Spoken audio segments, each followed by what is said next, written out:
TDE's Sounwave reveals new information about creating the Black Panther album.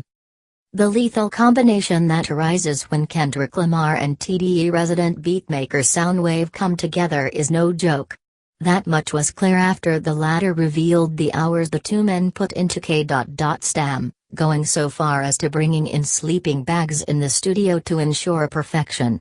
Now Sounwave has returned to deliver more insight into the latest masterpiece to emerge from the Dawg house as he detailed the creative process that went into Black Panther, the album. In a conversation with Hits Daily Double, the Cali-bred producer revealed that the soundtrack that is poised to spend a third week at the very top of the Billboard charts came about as a result of realizing that just a handful of songs, which was the original request of director Ryan Coogler, wouldn't do the Black Panther film justice. When Ryan first approached us, Sounwave begins. The movie was about 50% done, and he wanted a few records to match specific scenes in the movie. But Kendrick and I instantly were drawn in by the opening scene and the deep message this movie told from two different standpoints. We were inspired to follow that same formula by keeping the movie's energy and raw emotions in a modern musical form. We realized that would be hard to do with just a few songs, which is why the soundtrack was born.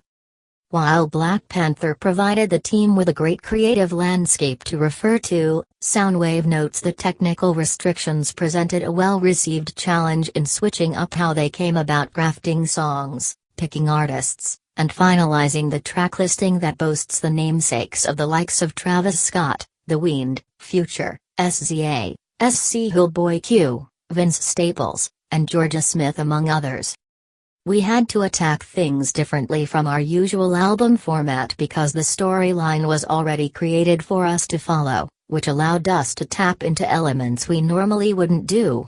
We were also on a very strict time limit, so all through the damn tour, Kendrick and I would hop right off stage into the studio bus, creating different ideas from beats to hooks.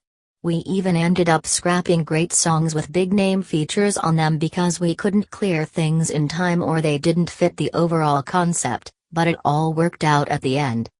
Currently, Black Panther, the album has already sold the equivalent of 300,000 albums in its first 2 weeks domestically, amassing a whopping 225 million streams in the United States alone across Spotify and Apple Music.